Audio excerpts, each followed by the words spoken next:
The grout I used was called alabaster white. I remember because I had to drive to 2 different hardware stores to find it, and by the time I finished Margaret's kitchen backsplash, it was past 4 in the afternoon, and my knees hurt, and I ate a granola bar in my car before driving home. Nathan's family was at his cousin's graduation lunch that day. I hadn't been mentioned in the invitation. I told myself it was an oversight. I told myself that for a long time about a lot of things. That was 6 years ago. I want to be honest about the timeline, because I think it matters. Not for sympathy, but for accuracy. The sentence Margaret said at dinner didn't come from nowhere. It came from the end of something that had been ending gradually, the way a house settles, small sounds, easy to explain away, until one day a door won't close properly and you understand the whole foundation has shifted. The dinner was a Tuesday, nothing occasion about it. Margaret hosted every few weeks, and I came because Nathan wanted me there, and because somewhere along the way showing up had become its own form of argument. Proof I was trying, proof I belonged, proof that could be silently submitted and never quite accepted. We were talking about Thanksgiving. Who would host? Who would bring what? Nathan's sister Diane said she couldn't do the turkey again this year, and before I could offer, Margaret said it. We'll figure it out among family. No offense, Rachel. You're just the daughter-in-law. She was already reaching for the bread when she said it. Like punctuation, like a thing so obvious it barely needed saying. The table didn't go quiet the way tables do in movies.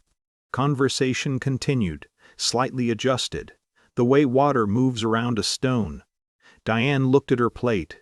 Nathan reached for his wine. I set down my fork, not dramatically. My hands just needed somewhere to go that wasn't the table's edge. I sat there for the rest of the evening and I smiled when it was appropriate, and I helped clear the dishes because I always helped clear the dishes. And on the drive home, Nathan said, "She didn't mean it like that," and I said, "I know," because it was easier than saying what I actually knew, which was that she meant it exactly like that was the whole problem.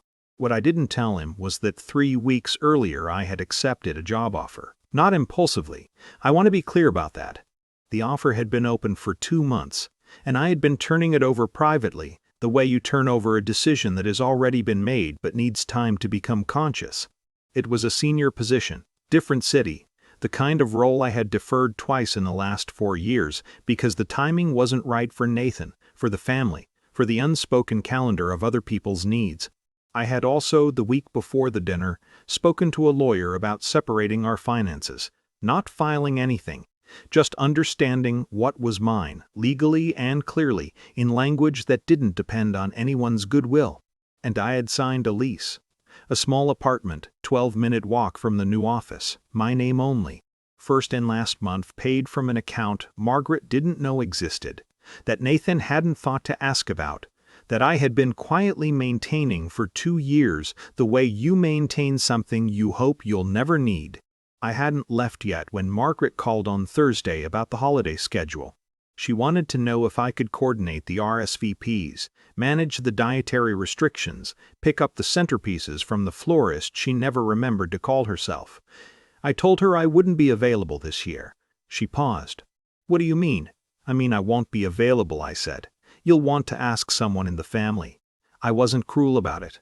I wasn't cold. I used the same voice I use for everything, the even, accommodating voice I had spent years perfecting, except this time the words coming through it were different, and I think that's what confused her. The tone she recognized. The content she didn't. She called Nathan afterward. I know because he came to find me in the kitchen with an expression I had seen before, caught, and not sure between what. I didn't make him choose. That's not what this was. I moved out on a Saturday 3 weeks later. Nathan helped me carry boxes which I hadn't expected. We didn't talk much. When the last bag was in my car, he stood in the parking lot with his hands in his pockets, and I could see him searching for the version of events where this was fixable. I didn't have that version to give him. I'm not happy yet. I want to say that plainly, without dressing it up. The apartment is quiet in a way I'm still adjusting to, and there are evenings when the cost of all of it sits very heavily. But I am no longer regrooting someone else's kitchen on a Saturday while they eat lunch without me. That's not nothing. Some days, it's almost everything.